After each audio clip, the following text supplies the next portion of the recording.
All right. One of the reasons why a lot of Nigerians suffer from chronic diseases like diabetes, hypertension, fibroids, especially in women, PCOS, is because of the foods they consume. Now, a lot of people have no idea, and so they spend years on medications, suffering unnecessarily. And that's why today we're going to be talking about dangerous foods that cause damage to Nigerians. And to do that well, I have the most amazing, amicable, beautiful Celia Okechukwu in the building. She's going to be joining me, and we're going to be demystifying these foods. All right, welcome, Celia. Good to have you. Thank you very much for having me, everyone. Super exciting to have her in the building. Interesting fact, yeah, this is not the first time we are sitting down together, right? That's a little backstory. That's not your business, but I tell you, right?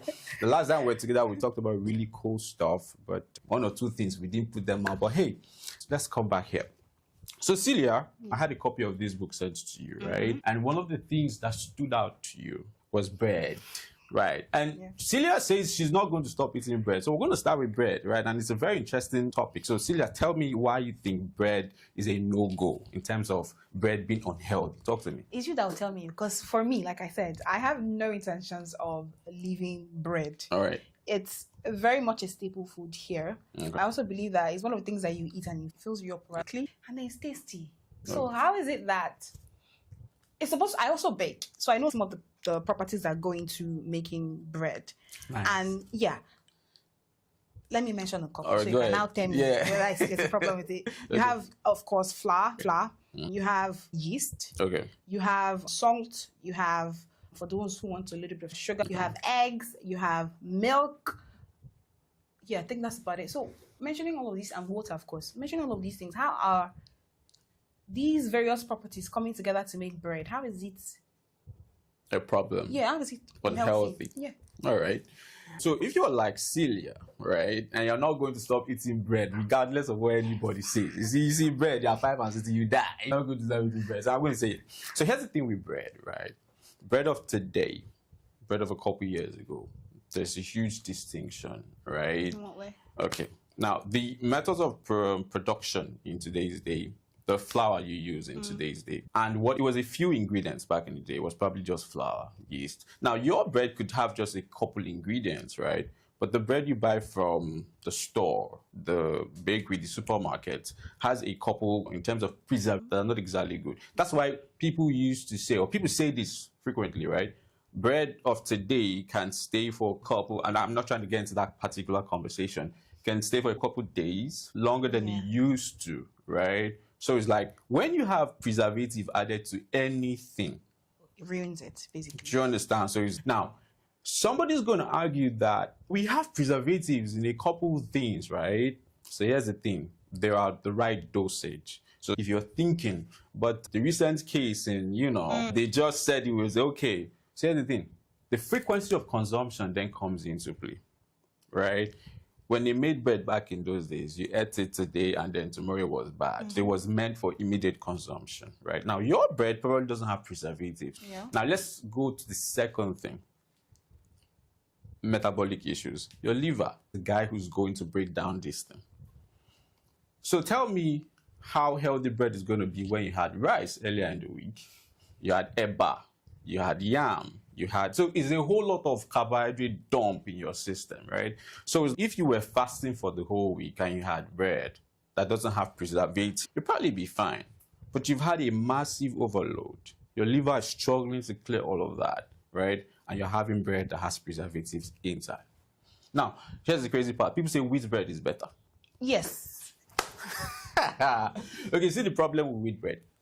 Now, I'm going to talk differently from how a nutritionist or a gym instructor is going to talk to you. Yeah, because they told us that if you want to eat bread as a fitness enthusiast, you have 2 slices of white bread. If it's wheat bread, you can have 3. So how is wheat bread now a problem? Because at this point, which one is not a problem? That's a very brilliant question, right? And the reason is because when people talk about, and this is not a shade to gym instructors, nutritionists, and the likes, but 9 out of 10 times, gym instructors don't deal with diabetics. They don't deal with pre-diabetics. They don't deal with people who have liver problems, right? When you have somebody who has liver cirrhosis, right? Sorry, break it down. That's like the 4th stage of liver problems, right? at that point, it's not reversible.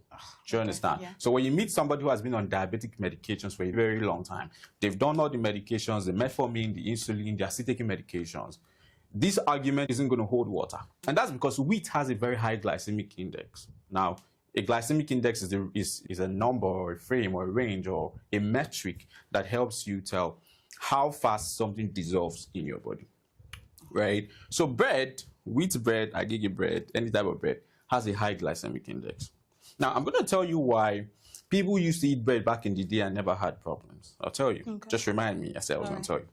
Now, when something has a high glycemic index, if you have metabolic issues, which, to be honest, 90% of Nigerians working do not know, but they do have metabolic issues, your liver is already struggling, you probably have insulin resistance.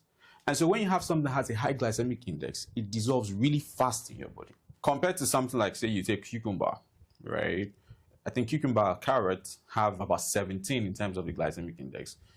Wheat is high at 65, 70. So it's a huge dump you're putting into your system, right? And like I said, if you don't consume a whole lot of carbohydrates, it's just once in a while, it wouldn't necessarily be a problem, right? But you had rice, you had beans as well. Beans is a whole lot of carbohydrates. Yeah, right? I discovered that in recent times. And we thought it was protein. Yeah, and we don't have a lot of protein consumption. Speaking of protein, we don't eat a lot of protein. Yeah, and this is the reason why, if the things we need to help us stay healthy are not available, we need to start making some subtractions, right? So if you're supposed to have protein as a supplementation or a nutrient fill-up and you can't find protein, the best thing you do is make sure the amount of carbohydrates you are dumping in your system, you reduce it. Somebody should just be hungry. So speaking of hunger, it then becomes a question because people usually ask, so if you say don't eat bread, don't eat Semo, don't eat, so what should we eat? Wait, we should not eat Semo? Yes. I know that one is shocking as well, right? So why shouldn't we eat Semo? Yeah. It's still the same issue with wheat that we're talking about. The glycemic index is high. And this would not be a problem, right? It won't be a problem. I said I was going to talk about why people used to be able to eat bread back in the day and not have this issue. When you ate bread back in the day, you were not going to sit down. Yeah. You got up, went to the farm, went hunting, did something. Oh, yeah. But these days, we go from our AC houses, our AC cars, AC office, right? The only time we exercise is the 2 hours or 1 hour we find time to go to the gym, right? For those who go to the gym. And guess what you do when you get to the gym? You're either running on the treadmill. Most people are lifting weights. You know what I'm saying?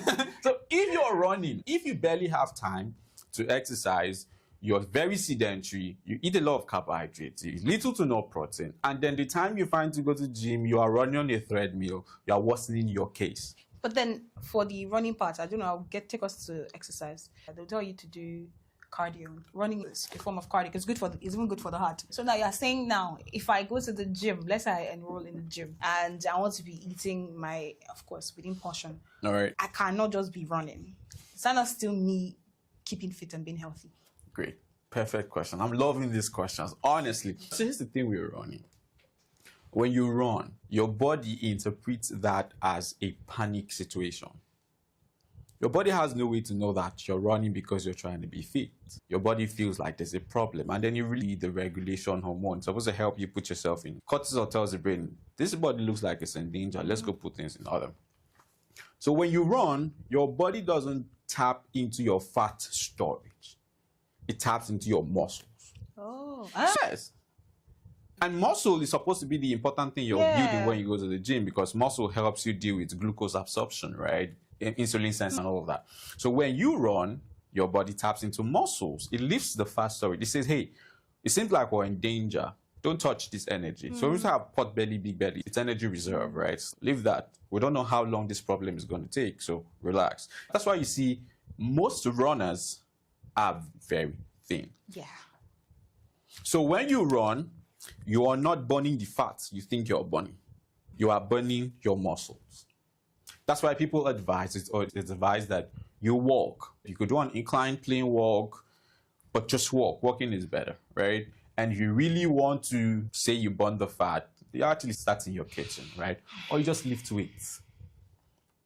If you lift weights and you squat and your calves are good, what you're doing is ensuring that there are parts of your body that are going to absorb the excess sugar in your body that would have been converted into fat. Understand? So lifting weights, squatting, walking would do you good. A lot more than running would do. Matter of fact, running just ruins the whole thing. Okay, at least I've learned something. All right. So there's something else before I go to this question. All right. So now, what are the swallows? Since it's Eba, good. Eba is okay. Okay, which other swallow can we take? Fufu is fine. Are you know. Gym instructors used to, if you start the whole fitness thing, one of the things that you are told, your nutritionist or your gym instructor will tell you is to avoid fufu. If you want to eat it, one fist. Yeah? But if you can't avoid completely, they will tell you Eba, yeah, or oats. I know about oats. Which other swallow? Because we have a lot more. We have Semo that you say it's not good. Yeah. You go and buy meat that's not good as well. There's pounded yam. Pounded yam is fine. Pounded yam is complex carbohydrates, so can't do. Yes, amala is fine as well. Oh, great. I love amala, so yeah, those ones work. The problem with Semo, is that what we're talking about? Yeah, the problem with Semo is still in the whole glycemic index thing. It's still high on that list. And fufu is good. The reason why fufu is good is because fufu undergoes a fermentation process. Right? Now, when fermentation occurs, and that's going to lead us to pap, right? The pap of before and pap of now, to remind me. So the fermentation process, when fermentation occurs, bacteria is introduced, good bacteria. And so you have probiotics produced that are good for the gut, digestion, and all of that good stuff. Another thing that happens is that during fermentation process, lactic acid is produced, right? And what it does is it helps you lower the rate at which your sugar spikes. Do you understand? And then another thing it does is if you take plain starch, for instance, pap, you take plain pap, there's a compound known as phytic acid. Now, what that thing does is an anti-nutrient. It blocks the absorption of iron and zinc in your body. But when fermentation occurs, that process of fermentation breaks down phytic acid. And so when you eat, you'll be able to absorb more nutrients in the food that you eat, right? So it's 3 benefits that happen through fermentation, all right? And luckily enough, that's the thing that happens to fufu, right? So yeah, we can talk about the smell and all of that. But yeah, it's a lot healthier in terms of the probiotic. It provides the slow rate of sugar absorption it helps you do, and all of the healthy bacteria it produces for you as well. So yeah, fufu is really nice. Now I know. Yeah, speaking about pap, because when I was reading the book, I was saying pap of now, pap of then. I'm like, pap is still pap. Okay. Because it's made from corn. My mom used to make it for the house, like when I was growing up. So I know pretty much what it's made up of. Although my mom's own is different. She used to add potato, add ginger to hers when she's trying to make it. Yeah. But still, it's still made from corn, and corn has fiber, which is good. So how come now it's a problem? Because if you're saying pap of now, pap of then, it's still the same thing. I mean, you want to buy it, it's literally still tied in a nylon, and then you still have to break it down. It's different from custard, which is, I agree with what I read in the book about custard, because I heard that a long time ago. See that pap is still a problem because it goes through the fermentation process you're talking about. Okay, so that is where there's a distinction. Not all pap they make these days go through that fermentation. How? Yeah. So not everybody has the patience to let the pap sit for 2 to 3 days before putting it out in the market. So what do they do? If your process is you grind it, it's available, that decantation thing, you smoothen it and then you make it. So basically it's like they dry corn and then they now blend. Yeah. Not everybody has the patience for 2 to 3 days, right? So if you do grind corn, you have the powder, right? And you turn that into pap. Yeah, that's a very different thing from allowing it ferment for a couple of days. So if you still undergo fermentation, if you still do the fermentation for your own pap, you're good to go, right? But not everybody does that. Because this is the first time I'm actually hearing that there's pap in powdered form. Yes, there is. It's custard that I know that is in powdered form. So people grind, the way they grind it for swallow base, people still grind it for that as well. Okay, but now we know we should not take that one. We take the original one that our parents so take that time, be patient enough to, if you know you're going to feed your family pap, right? Make sure that you, at least 3 days before that time, you've started preparing it, right? It's not instant, right? Let it undergo that process, right? The procedure of fermentation. And then when you take it, still You have to take it with something. Like you said. Yeah, I saw that one. He said you should put egg inside the pap. It will be tasting eggy. Okay, we just talked about nutrient deficiency, right? We talked about the fact that we don't eat enough protein, right? We used to have cases of kwashiorkor in this country at some point. Oh, yeah. I think it still exists, but it's not as pronounced as it used to be, right? And so the whole idea is just to make what you're consuming in the morning a lot more nutritious. What about milk? Yeah, milk is good. I'm not going to go into the whole, you don't know the source of the milk you're taking, right? I'm not going to go into that part, right? We just leave it at milk is good, right? But just find out where you're getting your milk from. That's all. We are not in the village. It's just that maybe they're taking fresh cow milk, but we have processed. It has gone through a lot. If you can get it fresh, right? And that's what you're saying makes a lot of sense, right? We're still talking about the fact that back in the day, or people in the farms have access to it fresh, raw. But if we have to go through series of process, so it becomes a question of what exactly are we consuming in this whole processing phase. That's where the problem is, right? The little put this inside, yeah. I've heard somebody say, allegedly, I'm not trying to come for anybody, right, that the milk you're having is not even from animals. It's right? from where? We just leave that part of the conversation, right? I'm very curious. Yeah, so like, the source, if you can get it from the source, great. If not, you want to be careful a bit, right? Plus, you're taking milk for protein, right? There are other sources of protein. Yeah, chicken, fish. Yeah. So the idea of adding your egg, yolk, and all of that, moringa, if you can, to Moringa it. is bitter. Moringa is bitter? Yes, so. What type of moringa did you have that's bitter? I had the leaf form directly because I ate with the menstrual cramp. Okay. And then the powdered form. It's not sweet. Oh, I'll send you some.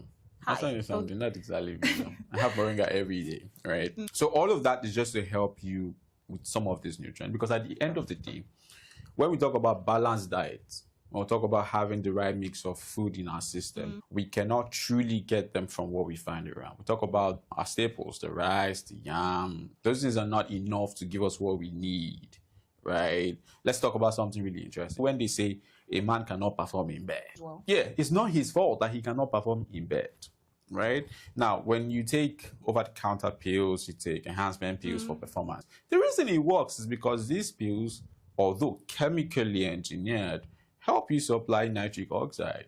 What's that? That's like a compound your body needs for blood to flow properly. Oh. And then, because it is made synthetically, right, is able to produce that.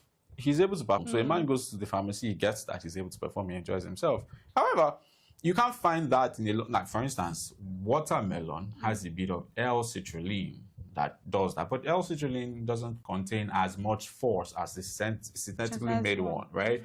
And so it's all in the food. So we can't find those compounds, those nutrients in the regular rice. All right? So we need to start doing supplementation. And that's why I said, if you have your pap and you have moringa, you have egg yolk, you have whatever you have inside, right? Then you start to add in some of those things that your body actually needs. So even for the fermented pap, that's the one that I'm very much used to. You still need to add something to it. Go ahead. Enjoy yourself. Add something to it. There's another thing I read that I'm very curious about, and it's fruits, because we all know that fruits are supposed to be healthy. Not even supposed to, they say it's healthy. Okay. Right? And then in the book it says that it's better to have it direct than to have it as fruit juice. And I'm wondering, at the end of the day, if I'm not buying the processed one, I'm still consuming, for instance, if I want carrot juice, it's still from carrots. Like, it's the liquid from carrots. I'm not adding any extra sugar. It's literally just carrot that is blended and strained, or maybe the fruits. What's in it? That's what, I don't know what it's called. It escaped my mind right now. But basically, I'm still having carrot. I'm just not chewing it because maybe I don't want to chew it. Okay. So how come it's not the nutrients I get from chewing it is different from the nutrients I get from drinking it? It's confusing me. Okay, it would be a nutrient problem, right? This is why we say chewing is better. Now, this is a basket of fruits, right? If you were to sit down, say you want to have this, you'll probably not be able to eat every single thing at a go. When you juice it, it's sweet, it's easy for you to gulp down. But that's not even the problem. The problem is this, right? That could be a problem when we talk about portion control. But let's talk about this, guy. When you chew, You hear digestion starts in the mouth, right? An enzyme, a hormone or a gland, something called amylase in the saliva that helps with the breakdown of starch, right? So when you drink, when you juice and you drink, you skip that first phase. We're talking about being able to break this thing down in a way that it doesn't go and act as a dump in yours. And the first way to do that is having that amylase break down the sugar into smaller bits, right? Now, when you drink, most likely most people do it and then get rid of the fiber. They do it, they have a sieve and want just a clear liquid. See, that one you're throwing out, the chaff you're throwing out, is the fiber that is supposed to slow down the rate at which it dissolves in your body. And the reason why we're particular about this whole thing is that 2 days back, right? 2 days back, literally 2 days back, I got a message from my team, right? A patient had just reached out to us that her son was diabetic.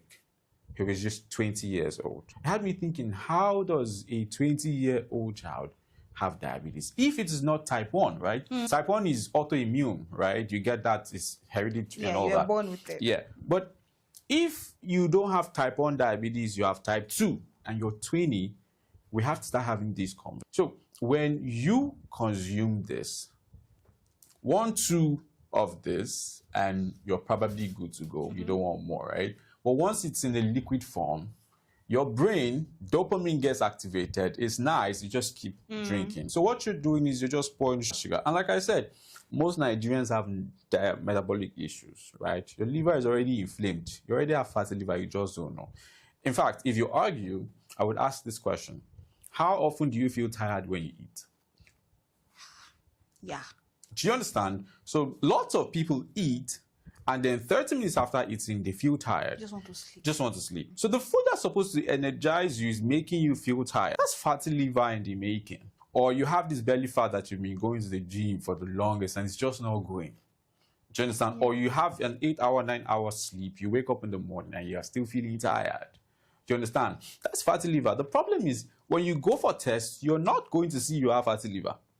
It's just a sign. If nobody tells you that these are the signs of fatty liver, you're not going to know. Do you understand? And it's from things like when you keep dumping sugar into your system, your liver. Here's why this is a problem, especially for women. So as a woman, every single month, your cycle happens, right? Yeah. Now, when it's time for your cycle, your body releases estrogen. The job of estrogen is to help you with that cycle. So, yeah, it's time. Let's go prep the body. Let's go take care of everything so this is successful. Now, when estrogen is done, when you're done with your cycle, the liver is supposed to push estrogen out of the body.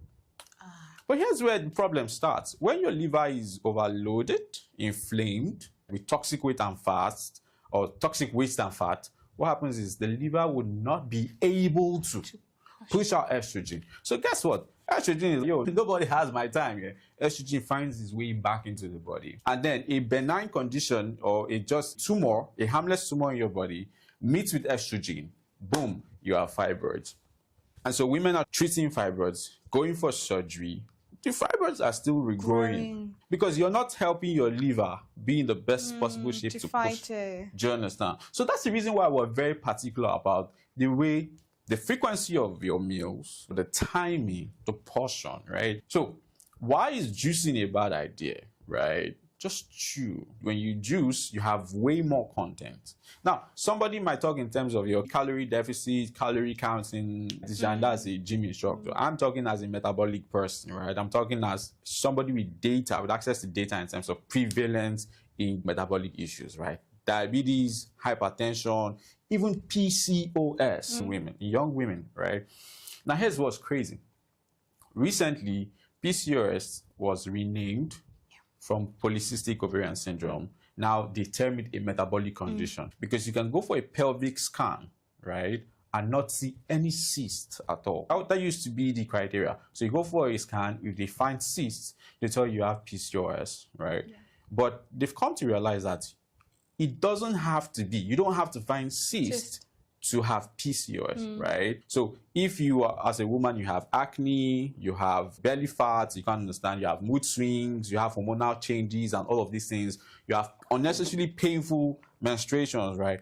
You have to start checking your metabolic condition. So this is one of the biggest problems we have right now in the country. And that's why it's like, it wouldn't be a bad idea in a normal day. But look at the other contributing factors already in place. So it's like, the little thing that wouldn't have caused problem before is now a big deal. Okay, now still speaking about calories, because you mentioned calories, and you brought something else that I saw in the book about sugar. Now, I was told that it's better to use either date syrup, date powder, honey, or even sweetener, although artificial sweeteners too, I don't really advise it. But the natural ones, it's better to use honey, date syrup, or powder as opposed to using cane sugar. Okay. And I recently discovered, because I left cane sugar and I started using honey. But then I recently discovered that the calories in honey and even date syrup is higher than the calorie in cane sugar. Okay. And yet, it is preached against. It's not making sense to me. All right. Here's my take, generally, right? Here's my general take on everything sugar, right? If you don't take sugar, nothing will happen to you. No, it's not be sweet. I know, right? Not be sweet, but that's just my take, right? And the reason is because most of the people that call our office, call our clinic for help, when they talk about what they're going through, we trace it down to sugar, right? Now, I'm not saying sugar is exactly the demon here, but sugar is messing up your liver. And once your liver becomes inflamed, even if you take a small amount of it, for instance, we just talked about the fact that you eat and then 30 minutes you feel tired. Yeah, once you already experience that, you know that even if it's the smallest amount of sugar you put into your system, it's a problem. Do you understand? What is it that, because you just said it does something, what is it that it does to our liver, sugar itself? So, your liver has a lot of jobs, do a lot of work, right?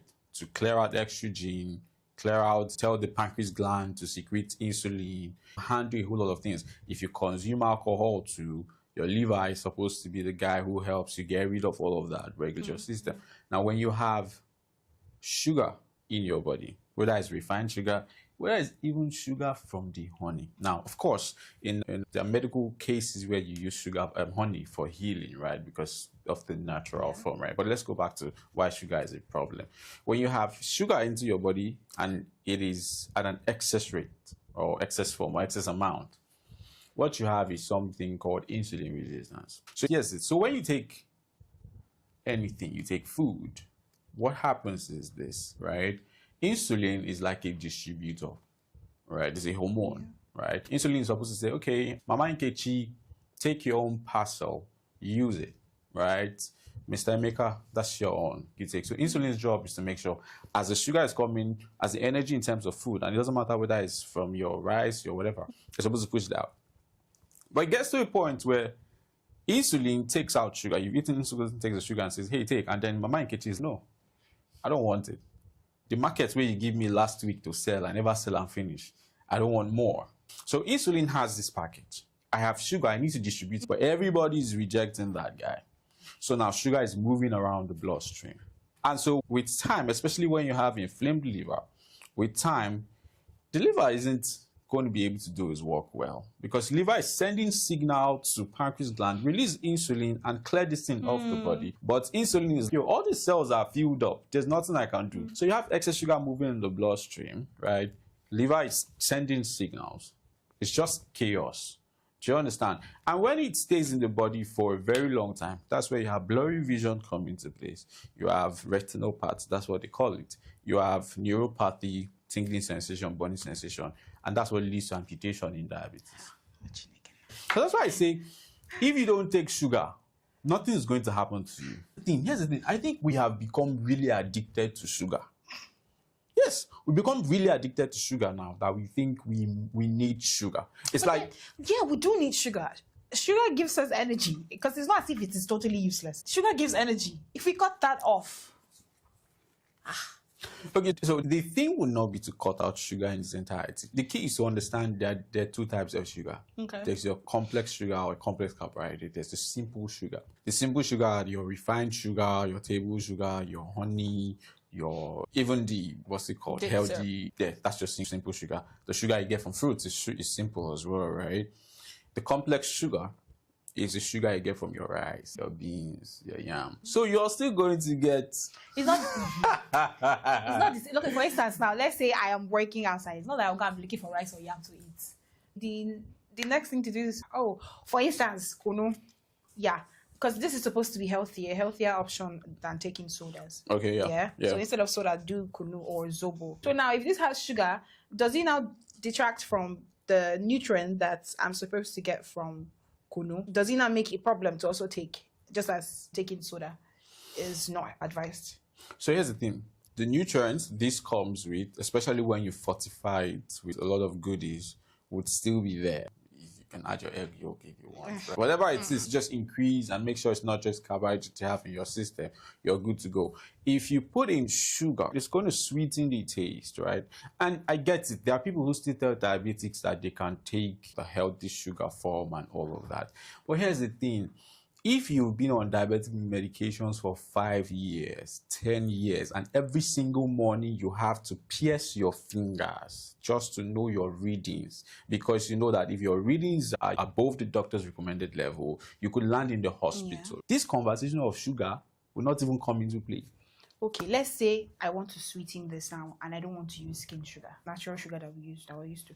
Can I use any of those healthier options? Like, for instance, can I use dates instead? Because dates has properties as well that is good for the body. Yeah, so can I as well just put dates? I'm sorry, there's no way I'm going to drink this without some kind of sweetening. It's not sweet. Okay.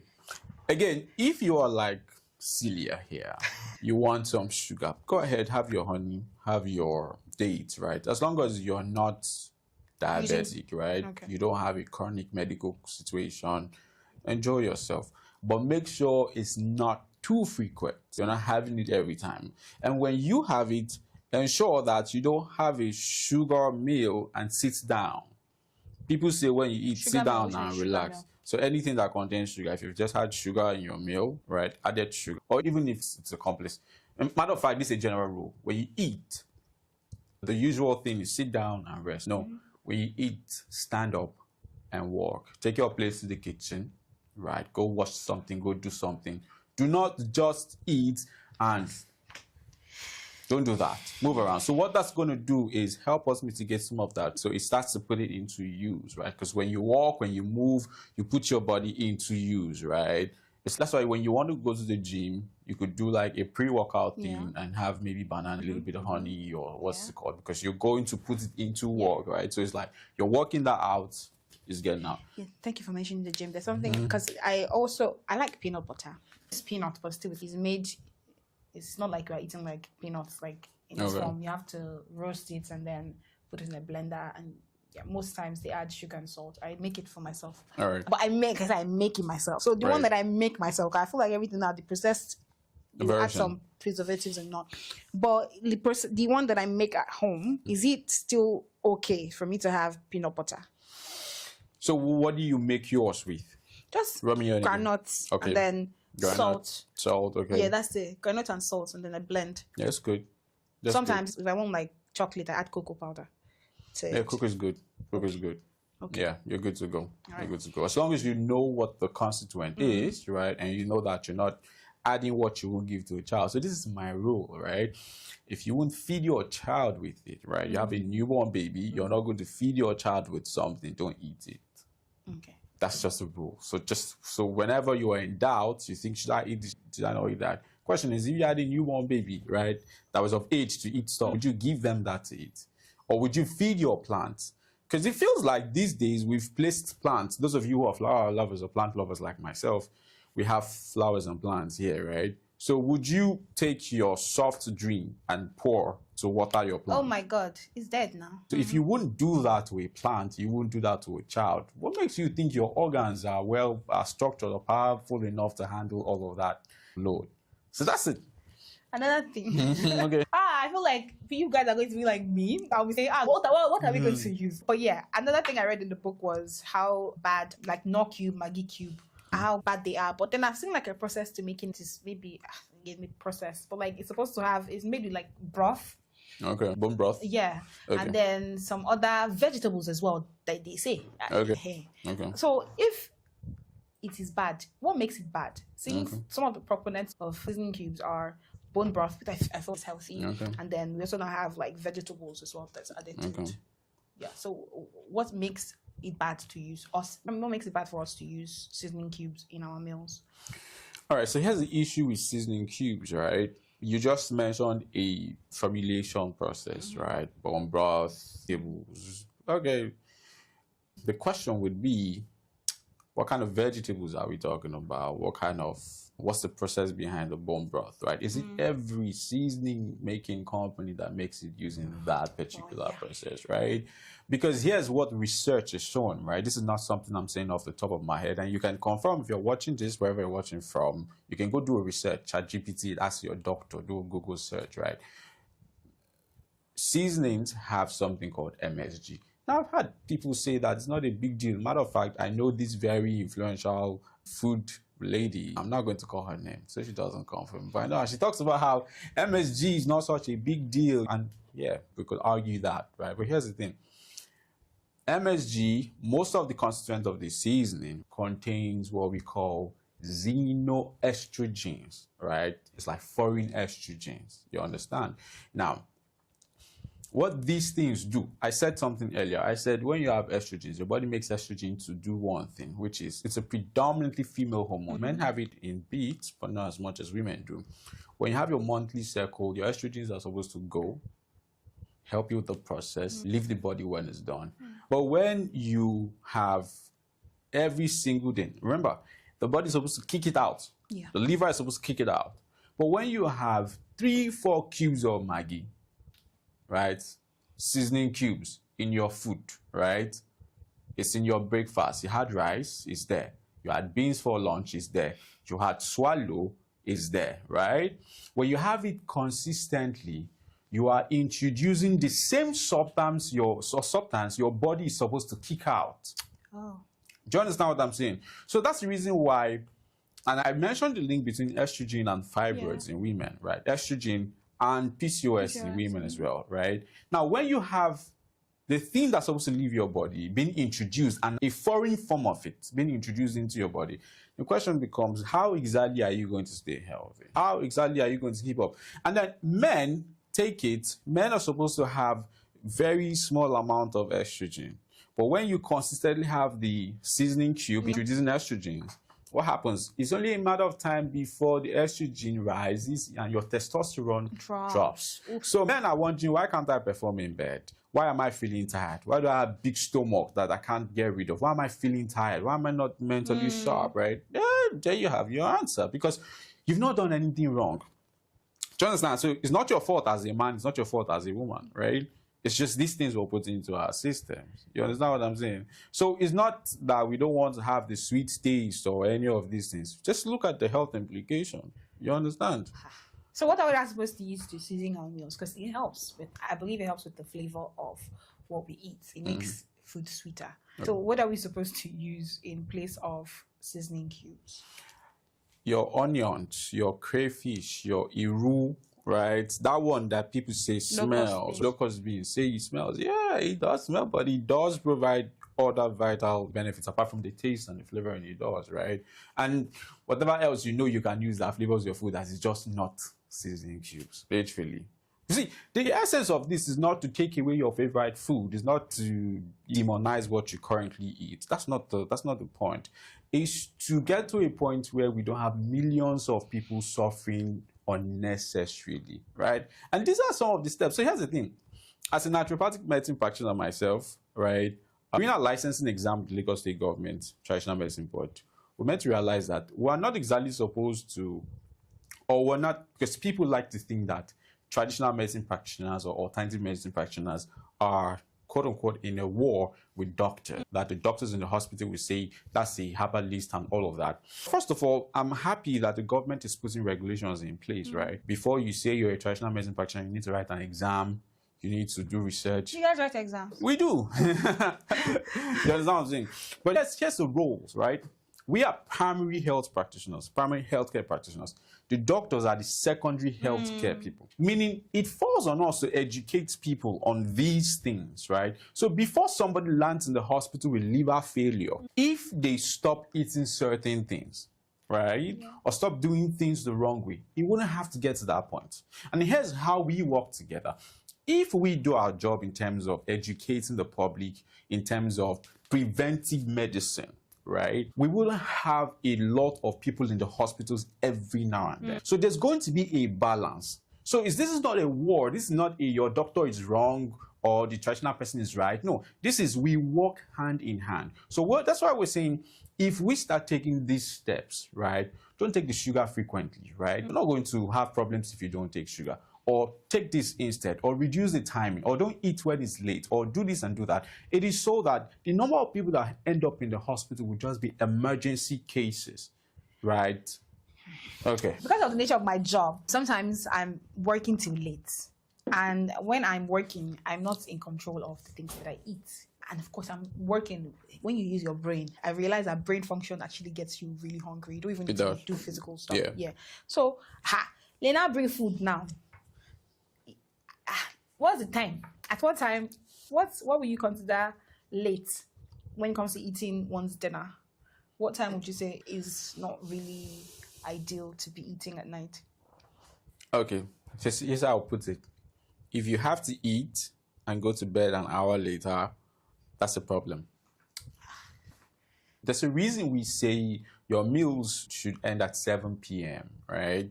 That if you want to eat at night or you want to have your dinner, let it be 7 p.m. The reason for that is when you eat at 7, from 7 till the next morning, your body has enough time because 7, you still have about an hour, 2 hours before you go to bed, right? So your body has enough time to get into the breakdown process or the whole insulin regulation, try to put the food together and help you clear your system. Because it's when you sleep, when you rest, right? That's the thing. If you don't rest, you don't sleep because you think sleep is such a luxury and you have problem coming up for it, right? But the sleep process is where your liver gets to work. We try to detoxify. We try to do autophagy if you actually fast. That's the time. What's autophagy? So autophagy is automatic cleaning of dead cells in your body. It's like a sanitation of your system. So the body cleans itself, it heals itself, right? But you need to give your body space to heal itself. So when you eat and you go straight to sleep, right, that period where your body is supposed to be helping you prepare for the next day, now your body starts with breaking down food that you put into it. So now it leaves the other things it is supposed to do to go try to break down or food, right? So it's not because we don't want you to eat at night, but if you're eating at night and you're still very much active, you're moving around, that could work, right? But not that you eat, 30 minutes later, you go straight to bed. That's where the problem is, right? Yeah. I feel like a lot of us are guilty of that. Yeah. And then mornings too, right? Mornings too. Now, this particular morning thing is subjective, right? So people say, don't eat early in the morning, don't eat breakfast, don't eat. I would say your choice of meal in the morning is the most important thing, right? So what would you say? It's not exactly one should eat, right? Yeah, in the mornings. Okay, what you should eat, right? So in the mornings, do not start your first meal with sugar. I've been shouting sugar since, I know. But it's fruits. Yeah, fruits too. Don't start. You've just fasted. So you ate at night, you slept, your body has cleaned up, right? You need proteins, right? To go handle let's fix this. Not a sugar dump early in the morning. Because in the morning, your insulin levels are the lowest, right? Remember, insulin is a distributor that's supposed to push. Yeah. But if insulin is not, it's like insulin is not awake yet, right? And you go dumping sugar. That's why in the next few minutes, you're feeling drowsy, you're feeling tired. You just ate. Am I feeling sleepy? Am I feeling tired? So if you start with, that's why if you want to experiment, you want to test what I'm saying. When you wake up tomorrow morning, say you have your first meal around maybe 9, 10, 11, have an egg, right? Have an egg, 2, 3 eggs, right? Have that. Tell me if you feel sleepy. You're not going to feel sleepy, right? And then have the same amount of food you were going to eat in the morning, have it in the afternoon, right? You're not going to feel sleepy. But when you start the day with the sugar dump, sugar rush, that's where the problem is. Fruit also has fiber, so that doesn't count. That's what we said. We said pairing timing, we said frequency. No, I mean right? for breakfast. For breakfast, just having fruits is still you pouring sugar. If you're having cucumbers, you're good, right? Yeah, please be calling the fruits It because doesn't have a lot of sugar content. So here's a simple way to know. Just go look at the glycemic index, right?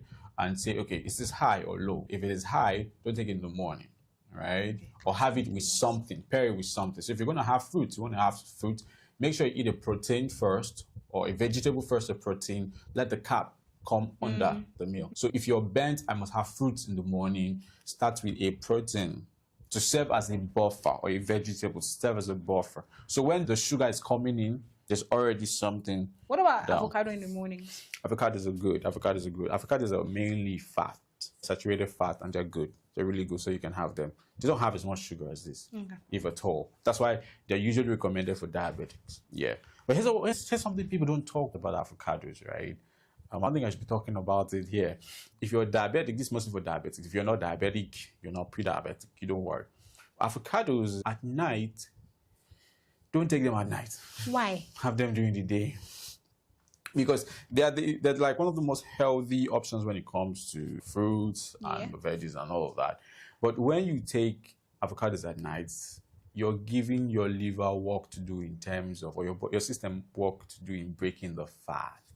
At night? Yes, because it's fat. There's a whole lot of compounds in it. There's the molecules involved that it has to start breaking down and all of that stuff. Yeah, so it's a lot of work. Yeah. So one of my favorite meals I have in the morning, that's if I'm going to the gym, is avocado toast. That still works, yeah. Because I don't, it's not as if I'm eating a lot of slices. I probably have a slice or two. It's good. Okay. I'm asking. Avocado toast, right?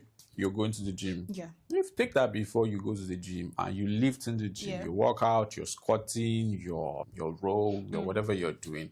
You're putting your system into a need for energy. Okay. So it's going to use up all of that. Do you understand? So you're not going to have problems. Plus you said avocado, you're not going to have issues. Yeah. All right. So I think basically the entire thing is to be active. Boom. Yeah. And then to eat in portions. In portions. Even down to sugar. Little or no sugar. Yeah, I would say no sugar because I would say little sugar. Because your body gets the sugar from everything you eat, right? Even if you eat only protein-based food, there's something called glucogenesis in the body. Your body is always going to make what it needs to hear. You understand what I'm saying? But if you are Team Celia, I must have my sugar, right? Just make sure that you don't have it every single day because you have almost enough sugar that your body. There's one because you mentioned what about potato? Is that also plantain? Potato, plantain. Okay. Yeah. What about those two?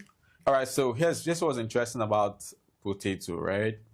Potato is good. The glycemic index is good. Diabetics can have potato. It's nice, even if it is Which of them, sweet or Irish? Yeah, sweet is good. Irish is good. That's the beautiful thing about nature, right? Glycemic index is low. But here's where the problem is.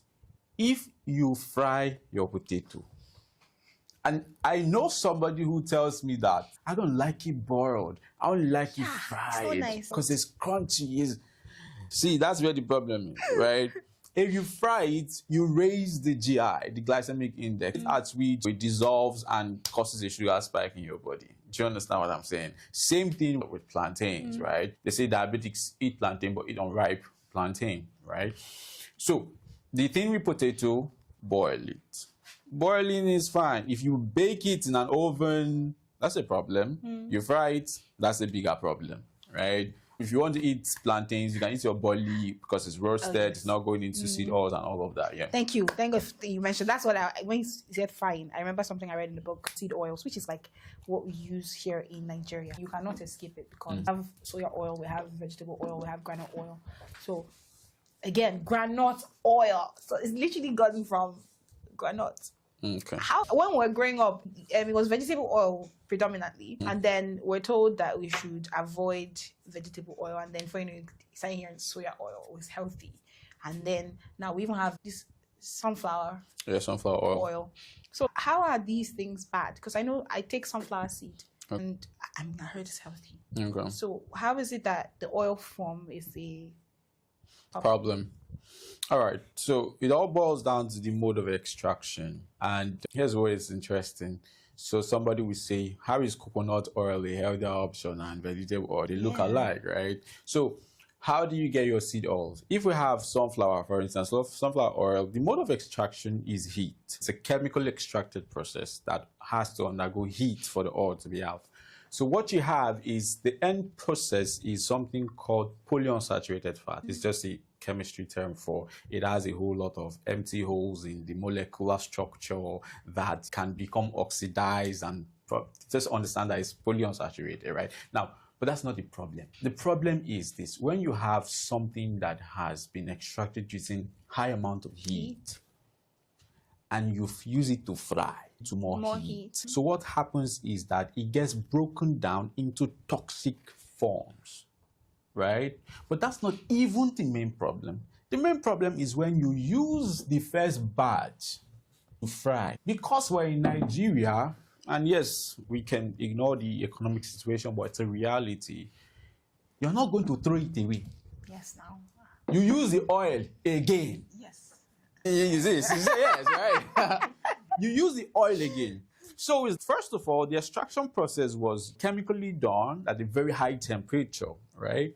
We have polyunsaturated, meaning that it is not exactly stable under heat conditions, right? Coconut oil is stable, right?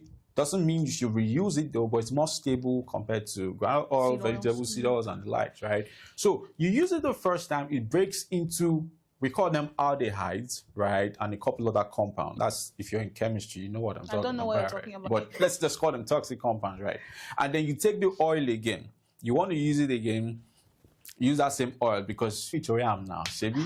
Now, so for each time you make use of it, it keeps breaking down into more harmful molecules. So right? Yeah, coconut oil is it's more stable, right? Olive oil, canola oil is the one that's in the news the most in terms of the unhealthy oil, because people term it like, and I don't want to use the term allegedly, but the research shows that canola oil is, let me use allegedly now. It's but I know you're not mentioning brands. Yeah, it's the same thing as engine oil. Oh my God. The research is there, the data is there. I'm not making, if you think I'm making anything up, just pick up your phone and do a little research. That's the thing. It falls on us to do the research and make this information available, right? So if you think just do a research yourself. It's not funny that the things that are expensive because now coconut oil is actually pretty expensive. Even if you're making it at home by yourself, you need a lot of coconuts to make it with. And then olive oil is also not cheap. Yeah. But those are the ones that we should use. But also, palm oil is good. Oh, palm oil is good. Yeah, so palm oil is not extracted from seeds, it's extracted from fruits. Yeah. And then the extraction process is not high heat. You have to press to get your... So it's stable. It's stable when you heat it, right? Because first, it didn't undergo that first extraction process at a very high heat. It is monosaturated, so it doesn't really give you a lot of problems. Avocado oil is good as well. So here's the thing. You mentioned the things that are healthy are the expensive ones. The cost of the expense, let's say invest now, is nothing compared to what you would have to spend, or what a person would have to spend if they were to do kidney issues or do dialysis. True. Yeah, so you're going to spend way more if you were to trying to cure. Yeah. So it's like, it's worth every single penny you put into it. Yeah. Okay. Now, using what I'm currently seeing on the table, because I want to take note for when I get back home. Okay. For instance, cashew. All right. We spoke about granules. All of these things. How am I supposed to take them? What time? Is there timing also to take things like this? Just summarize everything that you said so that I'm not confused. It's down to even the fruits that we have, the cucumber. I think I already know about that. Summarize. How am I supposed to take it? The portioning for each things. Yeah, in general. All right. Cashew nuts are good. A handful is fine because you can be tempted to sit there and just snack on them. And when you do that, and then we're going to have to start talking about calorie and all of that, right? But they're good. Granules are fine. Just portion control as well. Bananas are good, but don't eat too much because we're still talking so what is too much? Sugar, right? How many is okay? Well, how many fingers? How many fingers are good? 2 to 3. Why do you want to have... Because this is one of my favorite. I can actually sit down and finish all of these by myself. That's where the problem is. The fact that it's sweet. If it weren't sweet, you wouldn't be able to sit down and So that stimulation is a trick that makes you want to eat more, right? Watermelon. Watermelons are good. There's still sugar. There's still amount of sugar, but I know there's a lot of water in it, but still don't consume too much. Pineapple. Pineapples, right? I would still put pineapples in the sugar category, right? Have them moderately. I don't want somebody saying, you said don't eat anything fruity. Nah, I'm not saying that. I'm saying maintain portion control. So basically in moderation. In moderation, even right? down to cabbage, carrots. Yeah, I would have carrots quite more than I would have the rest because the glycemic index is not as high. I would still categorize these guys as vegetables. Okay. So I would have them. But yeah, I think same with the cucumbers as well. For zobo, kunu. Yes, zobo, drink your zobo without sugar. Yeah, I know it's not as, but drink your zobo. It's even medicinal, right? But let me give you a little caveat. When you have zobo without sugar, understand that it has an impact on your blood pressure. So if you're on blood pressure medications, speak with your doctor before you have them. Make sure you have something in your stomach before you have Zobo. unsweetened zobo, right? It's very powerful when it comes to normalizing blood pressure. Yeah. Okay. So kunu is good. Just why do you need the sugar, right? But that's it, pretty much. So I think yes, that's it. I think I'm good. Okay, so we've been talking about dangerous foods, right? We've talked about pairing, we've talked about frequency, we've talked about timing. We're not saying, or I'm not saying, do not eat these things. I'm saying be mindful of how you eat, how you pair it. Now, I have condensed all of this conversation in my new book called Dangerous Foods That Cause Damage to Nigerians, right? Now, what is what's interesting about this book? It's not just another health book. Matter of fact, when you get this book, you're going to find what to do at each age level, right? So if you have an older adult with 60 years and above, you will know exactly what to do to make sure that you're not waking up with joint pain. You're not having to find it hard to stand up or move around. You have a baby, you have a teenager, you know what to do because brain development, a lot of it has to do with what they eat, not exactly. So when you say your child is lazy, sorry, don't use words like that. Your child is not lazy. Sometimes it's what your child is eating, right? What's about pot belly? Why you can't burn that pot belly in the gym, right? If you, but the mode black, I'm sorry, but if you like gym, most likely not gonna go. So if you want to get this book, you want to learn more, go to paddypaddy.com. The link is going to be somewhere. Get your hands on this. Share this with everybody you find. This is really going to help somebody out there. The ultimate goal is to ensure that we reduce the prevalence of metabolic issues in Nigeria. We reduce the number of people suffering from diabetes, hypertension, liver problems, kidney damage before it gets to that stage. And I believe that in just a matter of time, we'll be able to achieve that. So thank you so much for joining us. Thank you so much, Celia, for joining me today. And I enjoyed the conversation. It was a pretty interesting one. I look forward to having you on again. I look forward to being invited again. Thank you. Right, at least I know what to avoid. What not to. So that's it from us at Naturals Limited. We will see you again. All right, take it easy. Bye. Bye.